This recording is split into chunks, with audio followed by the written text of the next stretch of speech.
A gente falou a respeito disso logo na abertura dessa segunda hora do Band News FM em alta frequência. Os trabalhadores que se recusarem a tomar a vacina contra a Covid-19 poderão ser demitidos por justa causa, de acordo com o Ministério Público do Trabalho. O MPT elaborou um guia interno para orientar, inclusive, a atuação dos procuradores. Para falar mais a respeito disso, para explicar um pouco mais para a gente a respeito disso, a gente conversa aqui na Band News FM com o professor Paulo Sérgio João, advogado especialista em direito trabalhista, professor da PUC de São Paulo, professor da FGV também. E claro que muitas dúvidas, professor, vão aparecer depois dessa notícia de demissão por justa causa para aquela pessoa que se recusar a tomar a vacina da Covid-19. Primeiro, professor, é possível realmente que isso aconteça? Boa tarde para o senhor, muito obrigado por atender os ouvintes da Band News FM. Boa tarde, Fábio, boa tarde também a Gabriela. Eu estou aqui, na verdade, um pouco estranhando essa decisão ou orientação do Ministério Público do Trabalho, porque, de fato, não cabe ao Ministério Público do Trabalho legislar. Então, essa orientação do Ministério Público já começa, de certo modo, equivocada, porque não há nenhuma previsão legal em relação à hipótese de coronavírus ou que se possa, trazer esse caso de recusa de vacinação como fato de justa causa. A relação do Ministério Público, até eu entendo, é uma preocupação da coletividade, uma preocupação social, mas acontece que a relação entre empregado e empregador se passa num nível individual, num nível privado, e o Ministério Público não poderia, nesse caso, trazer uma nova situação de justa causa para os trabalhadores. Tem que respeitar, obviamente, as situações no local de trabalho e quisermos nós, não é que nós estivéssemos nesta hipótese de ter vacina para todo mundo e o empregador poder exigir essa vacinação de rebanho no seu ambiente de trabalho. Na minha avaliação, essa recusa do empregado a uma vacina implica numa hipótese do empregador de decidir como ele vai fazer. Se for uma opção pela rescisão do contrato, será sem justa causa. Não é cabível, não é, na minha avaliação, que seja feita aí uma dispensa por justa causa. Uhum. Essa orientação do Ministério Público do Trabalho está baseada em decisões do STF. Os procuradores dizem que o STF já se pronunciou em 3 ações, dizendo que a recusa à vacina permite imposição de consequências. O STF decidiu que o Estado pode impor medidas restritivas aos que se recusarem a tomar o imunizante, citou multas, proibição de se matricular em escolas, impedimento à entrada em determinados lugares. Isso não daria um respaldo legal para essa orientação?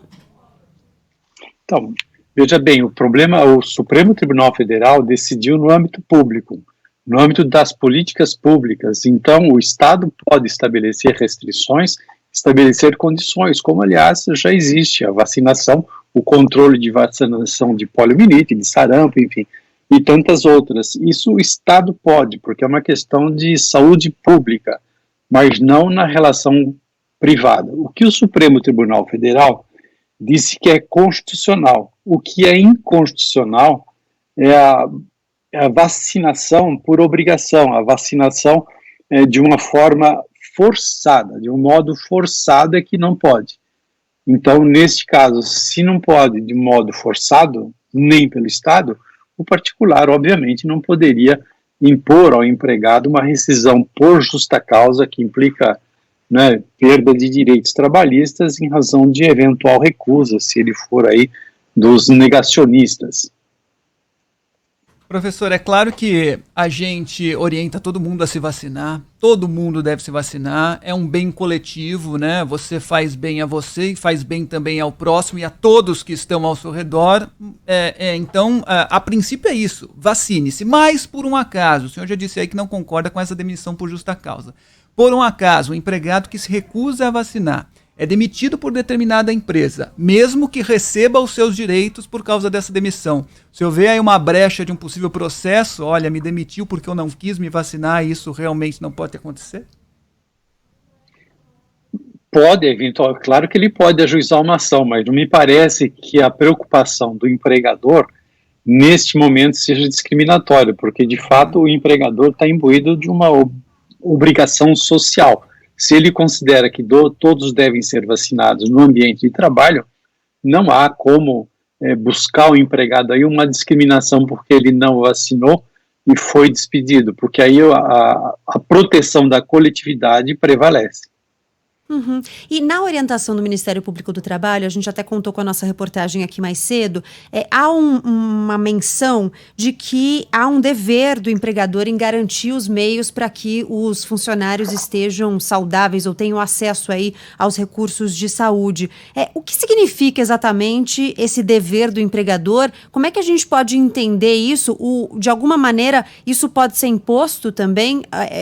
Ou seja, uma expectativa de que o empregador cumpra com determinados requisitos para garantir vacinação, por exemplo?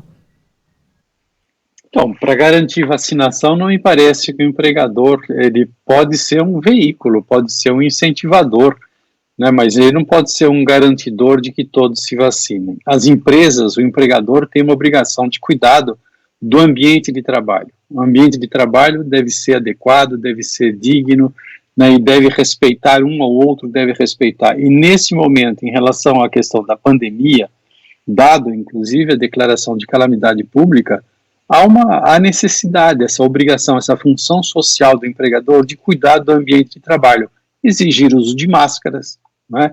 Isso é uma obrigação do empregador, isso a lei já determina que isso seja assim, e que o empregador, né, forneça gratuitamente as máscaras. Então, cabe ao empregador como um veículo de proteção social no ambiente de trabalho. Depois do ambiente, obviamente, ele não pode fazer nada. Em relação à vacinação, ele não tem uma responsabilidade quanto à vacinação. Responsabilidade, sim, quanto a incentivo. É isso que o Fábio está dizendo, de promover, né, de fazer um incentivo à vacinação. Uhum. Não que seja um elemento de punição, mas um elemento de informação, né, de conscientização, até de negociação, de repente. Não tenha dúvida, isso sim, de incentivo, de negociação, de promoção dessa vacinação. Acho que todos estamos preocupados, não só, ou devemos estar preocupados não só com nós mesmos, mas também com os outros. Eu acho que essa solidariedade é importante que seja disseminada e plantada no ambiente de trabalho.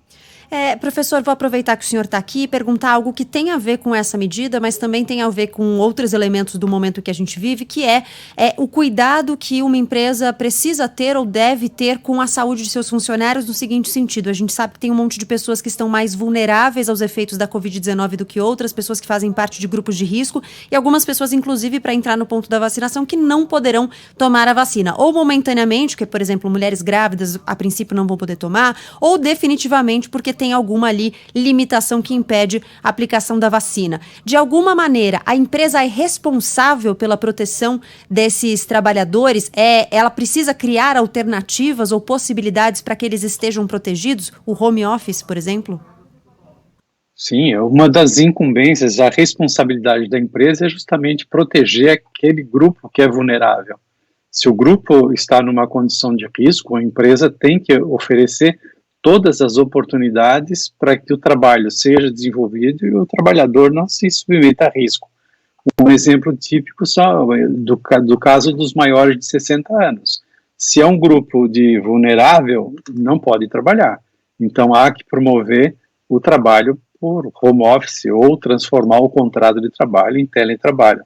Mas essa é uma responsabilidade do empregador. Eventualmente, se ele não tomar esses cuidados, ele poderá ser responsabilizado por expor o trabalhador, né, a esses riscos. E no ambiente de trabalho, mais ainda, o empregador tem, além das máscaras, tem que ter o álcool em gel, né, disponível para todos e proporcionar uma higienização frequente no ambiente de trabalho.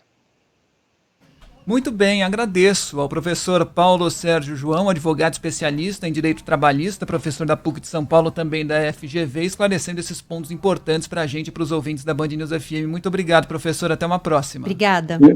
Eu que agradeço a vocês. Muito obrigado. Tchau, Boa tarde tchau. a todos. Boa tarde.